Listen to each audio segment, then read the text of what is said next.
Well, if you're lucky enough to have a wonderful old redwood like this in your yard or some other large heritage tree, we have just the project for you. Hi, I'm Ken Bastida. This time around, we're going to show you how to build a peaceful shade garden, something you can build right in the shade of an old tree like this one. Now, this project's great because it comes with a wonderful bamboo fountain and a beautiful stone bowl here. Also, some other great features that you can plant around the base of the tree to give it that real rustic yet peaceful look. It's a project you can build on your own for about $1,200. It'll take you just a weekend to pull it off. You ready to get started? Well, we'll show you how to do that. That's right. We'll show you how to build a calming bamboo fountain for a natural accent under a canopy of trees. And show off those trees with more shade garden tips. Plus, planting a woodland garden to liven up those shady spots.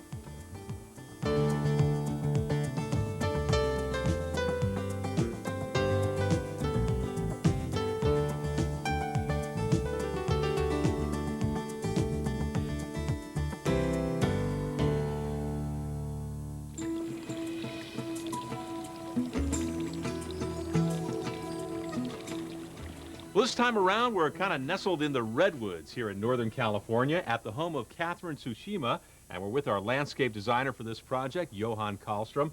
And Catherine, I can't help but just fall in love with your place. You've got wonderful California redwood trees growing all over the place. You've got a couple out in front that you want to incorporate in a real special project. Tell me about it. That's right. The redwoods are a unique aspect of our property, and we wanted to do something special in the front. Create a nice garden under the redwood trees with some kind of water feature that might have a Japanese theme to it. Ooh, I like that. The sound of water, kind of a peaceful shade garden maybe, right, huh? and that would make people feel welcome coming to our house. Boy, it sounds great. Okay, we'll see what we can do. Johan, our homeowner has a great idea here. She wants to incorporate a garden, and she wants to incorporate a fountain underneath the redwood trees in the front of her home here. So give me some hints for a good design plan for this. Well, what's really important, since she has these 100-foot tall existing redwood trees, these heritage trees, and a lot of homeowners overlook, is that they need to be incorporated into the core element of the design. So what I'm proposing is that we use them as the focal backdrop to everything. Everything has to pay homage to the redwood trees that are there. The water feature, the plantings around them, the stones all have to fit into the existing redwood trees. So it seems like one composition. Take a look at this example. Johan says when landscaping around a tree, make that tree the focal point and use features to accent it. Choose features and plants that complement the tree and are in scale with the rest of the yard. This is the site where we'll be working today. A large front yard shaded by a couple of historic redwood trees. Planting beds border the front of the house, but the trees dominate the rest of the area. Take a look at the overhead plan. The bamboo fountain will go here beneath a large redwood and near the walkway leading up to the house. And flagstone stepping stones here will offer a casual stroll around the tree. The crew will start by building the basin for the fountain. Next, they'll set in a bamboo spigot and place a large piece of granite underneath it to catch the water and some other accent pieces around the fountain. Finally, they'll fill the basin with pebbles, build a rustic path around the redwood, and fill the garden with woodland plantings. Well, Johan, I really love the idea of having this sort of peaceful shade garden underneath the redwoods. I'm a little concerned about the cost, though, so let's talk about that. If a homeowner has to hire this project out, have some pros come in, what can they expect to pay? They can probably expect for materials, labor, expertise, probably about $3,000. Okay, so the whole ball of wax about $3,000. Right. Now, if a homeowner wants to do some of this work themselves, or what would it cost for, say, materials alone? Figure about, for the water feature, flagstone steps, about $800. Probably for the plants, the drip irrigation, the things you need for the plantings, probably another $400, so about $1,200. Okay, not bad. We've got $3,000 to hire it out, about $1,200 to do it ourselves. Well, Johan, we've talked about what this project costs. Now let's talk about how tough it is to put it together. Say on a scale of 1 to 5, 5 being the most difficult, where does this one fall? Well, you'll need to know some minor carpentry skills, and there is some minor lifting that needs to be done. But other than that, it's really straightforward and easy. I'd give it a 2. Okay, a 2. Johan, I'm ready to get started on this one. What's the first step? Well, first thing we do is we prepare the site, and then the second thing we do is build the basin for our water fountain. Let's get going.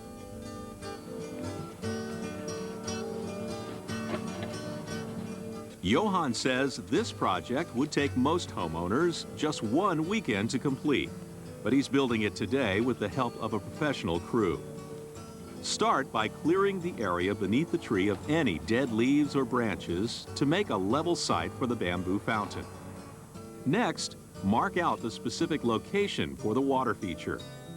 Johan says position the fountain so that it can be viewed from several angles. And be sure to take into account the root structure of the tree, because you don't want to disturb the roots. Then rake out the area with a shovel to prepare it for the first part of the basin, the frame. Johan says you can easily make that frame by using a rot-resistant wood like cedar or this redwood, which was pre-cut to 2 feet long. The crew first attaches a small block of scrap wood at one end of each 1/2 inch by 5.5 inch plank to provide support for the basin's covering. Then they just nail together the planks to complete the frame. Place that frame securely underneath the tree and check that it's level. Next, set a 2-foot plastic tub inside the frame. This one is shallow and will only hold about 4 inches of water. Add some bricks and check that the tub is level so that the water won't spill out. With the tub all set, Johan's ready to place the pump. Well, Johan, the whole idea here is to get water moving in our fountain. So we've got a pump picked out here. Tell me a little bit about this one. Well, this is a submersible pump.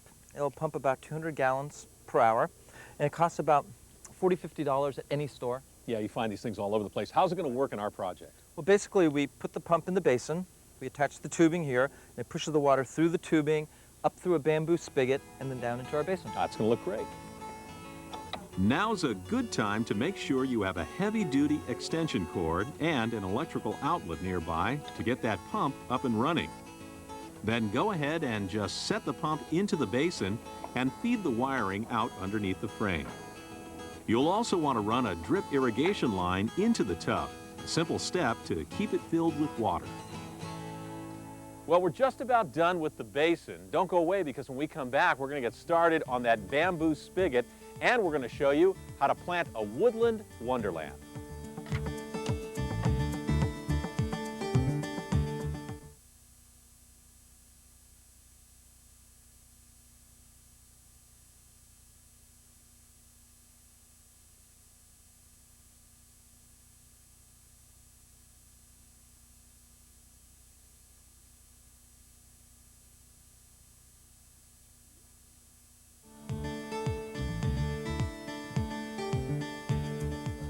Welcome back.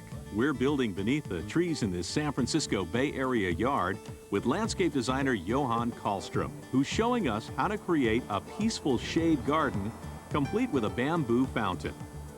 It's a project that will take most homeowners only 1 weekend to complete for around $1,200. So far, we've built the basin for our fountain. Now we're ready to add the bamboo spigot.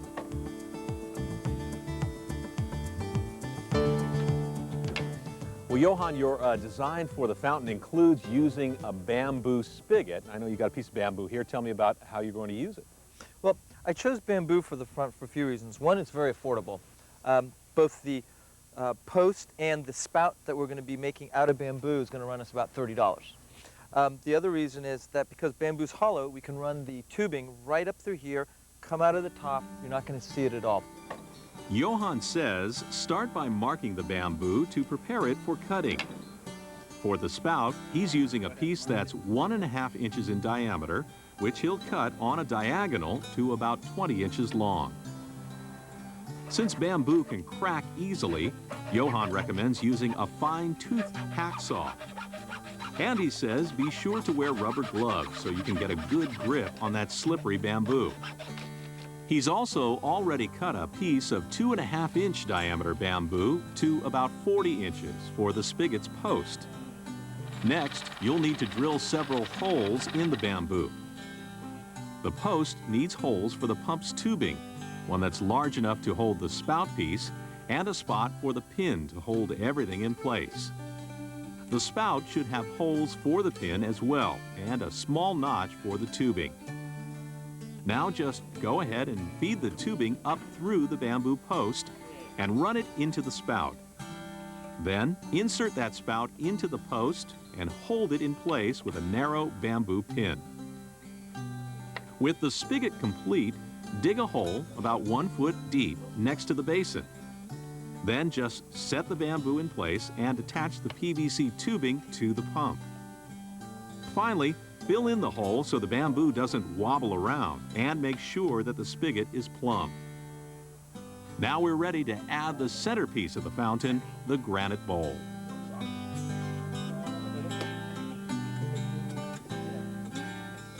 Well, Johan, we're just about finished with the fountain. Really, the only thing left is to install the bowl. Tell me a little bit about how the water's going to come out of that spigot into the bowl. What have you picked out for that? Well, what I've picked out for this project, in keeping with the Japanese theme, is a nice big chunk of granite. And it's cut smoothly at the top with a small basin carved into it. And it's important to have something at least about 2 feet tall because the surrounding plants will get at least a foot tall. And then the water will spill into the basin to create a nice, soothing, relaxing sound, and then dribble over the edges. Before setting in that granite bowl, Johan says cover the basin with a piece of plastic grating, the kind that's used in fluorescent lighting. Just set it right inside the frame so that it rests on the bricks and those wooden supports on the corners. Then grab a friend to help you carry that heavy slab of granite and place it right on top of the grate underneath the spigot. Now fill up the basin and give the fountain a test run. This way you'll see if you need to make any adjustments to get the water flowing properly. Once everything's in working order, cover the grate with pebbles so that the water flowing over the granite will look like it's disappearing into the rocks. And add bright accents to the fountain with some pebbles in contrasting colors, which you can scatter in the basin or on top of the granite bowl.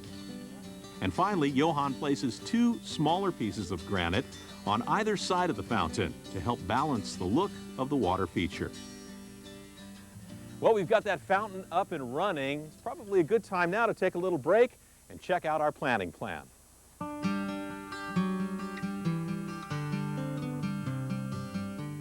Well, Johan, we're going to be planting under these beautiful gentle giants, the redwood trees here.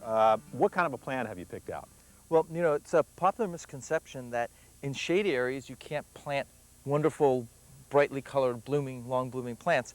And it's completely untrue. So we're going to be planting a mixture of long blooming color combined with a lot of very interesting geometric structural plants, rosettes, upright forms and such like that, a lot of different types of ferns with beautiful colors and such. And we're going to make sure that we have several levels of terraced planting surrounding the tree. To fill the area beneath the trees, Johan will create tiers of plantings. He'll use plants with upright forms and interesting textures and alternate them with flowering shrubs or plants with colorful foliage. Johan is using the carpet geranium. This hardy shrub is both shade and drought tolerant, and its cascading, vivid purple flowers bloom all year long, brightening up shady areas from one season to the next. Johan also likes this autumn fern, named for the warm autumn-colored flush that appears on the newer fronds. And since ferns are often found in woodland settings, they add a natural accent underneath or around trees. Another shade garden favorite is campanula, a shade and drought-tolerant perennial that Johan says is very easy to grow. Its constellations of star-shaped lavender flowers make this one a truly eye-catching plant. And Johan likes the tiny blossoms of the starry eyes variety of navelwort. This cousin of the forget-me-not produces clusters of miniature blue flowers set off by their white border. A shade-loving plant, the navelwort works well as a ground cover in a border or around a woodland garden. Well, we're getting everything planted around our fountain right now, and coming up next, we're going to have some more tips for you on accenting a tree-covered garden. Don't go away.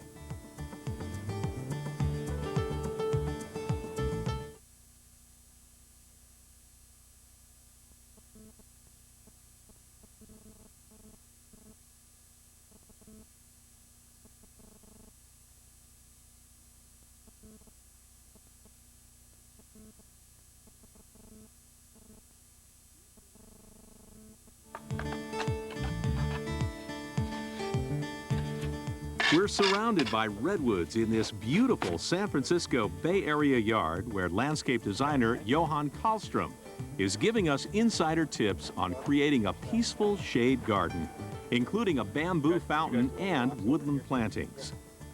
It's a project you can do for about $1,200, and it will take you just one weekend to complete. So far, we've built our bamboo fountain, setting in a granite bowl to catch the flowing water. Now we're ready to lay some flagstone for a simple path in our garden.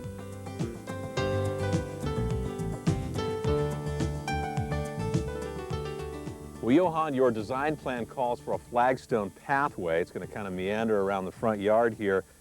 This is wonderful looking flagstone. Tell me more about it. Well, this here, what I've chosen here is a Arizona flagstone, and it's called different names in different parts of the country. You can also get different materials. I chose this color right here because we can get it in this color, a slightly more neutral earth tone and a slightly richer earth tone, so we can create a mosaic type stepping stone path winding around the redwood tree. And this stuff here costs about $280 a ton. Johan says this path is very easy to put together. Start by setting the flagstones in place and scoring around them to mark their spot on the ground.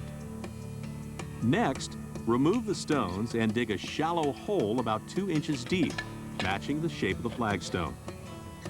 Fill that hole with a couple of inches of common sand and spread it out to provide a flat bed for the stepping stones.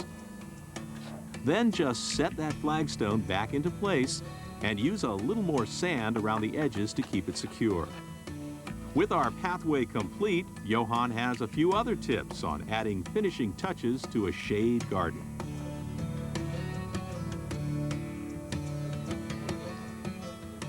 Well, Johan, you've got another great example here, actually several examples of how to utilize a garden underneath a large tree, in this case a redwood here, an area you've already planted out. I love this fountain. Tell me how you put this together. Well, it's really important at the bases of these giant heritage trees to have something of visual interest. Stones are a great example. Water is another great example. Beautiful little focal trees like this coal-bark Japanese maple is another example. Here we've used running water to create the effect of a stream bed going through a redwood grove, which is a classic. In another area we have stone buildups with sitting stones. So when you happen to just come into a place and have a seat, all of a sudden a beautiful panorama, a beautiful painting of the garden is unveiled. Well, those were some great ideas. Don't you go away, because when we come back, we're going to show you our completed peaceful shade garden, our little hideaway underneath the redwoods.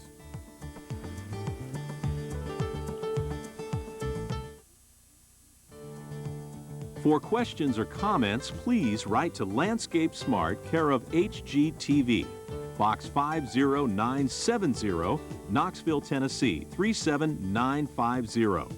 And be sure to include the episode number and your daytime phone number.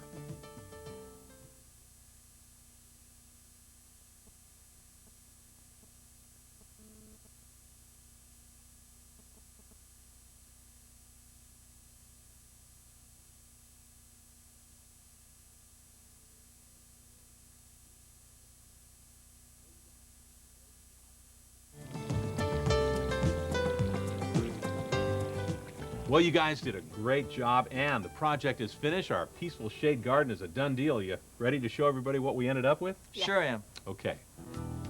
Before we do, let's take a look at the site before we got started. A woodsy front yard shaded by redwood trees, but without any features to really draw the eye. Now take a look at our finished peaceful shade garden. A redwood tree is the backdrop for a simple bamboo fountain which fills the area with its relaxing sights and sounds. Within the fountain, water flows over a concave granite slab and disappears into a rock pool. A rustic flagstone pathway encircles the redwood for a casual stroll to other parts of the yard. And shade-loving plants in an assortment of colors and textures complete the look of the garden. Well, Catherine, the peaceful shade garden is a reality now. How do you like it? I love it. It's my favorite part of the front yard. The sound of the water is very soothing, and the plants have really enhanced that area. Okay, and you have just kind of a nice place to hang out now up there where those beautiful redwood trees are, huh? Yes, and it's a nice welcome for our guests. That's great. Johan, there were some design principles that we kind of laid out at the beginning of the project. Did we meet most of those? Yeah, we sure did. We were able to incorporate the existing redwood trees into kind of the focal backdrop to the water feature, the plantings, etc. We were able to surround the foundation of the redwood trees with a nice terraced planting of colorful flowering plants as well as ferns that gave it a lot of nice structure and nice rosettes of shape and such. And I love the way it turned out. Well, I tell you, I love this project because it's really perfect for incorporating the beauty of these old trees. This is wonderful the way the fountain works here and gives you a real relaxing yet rustic setting. And we're going to take just a minute right now, recap this project, and show you how we put it together.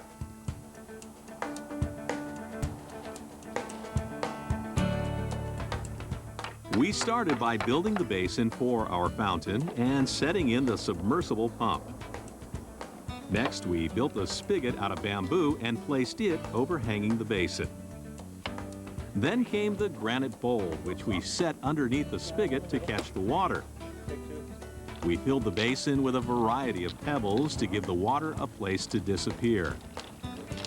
And finally, we added an assortment of plants to bring color and texture to the base of the tree. And just look at our finished shade garden. Well, we're wrapping this one up. We want to thank our homeowner today, Catherine Tsushima. Thank you very much for inviting us in. Also want to thank Johan Kahlstrom and his crew for the great design work you guys did. Nice job. Thanks. And I'm Ken Bastida here to remind you that with a little hard work and some imagination, you can build one of these or anything else you want. You can landscape smart. We'll see you next time.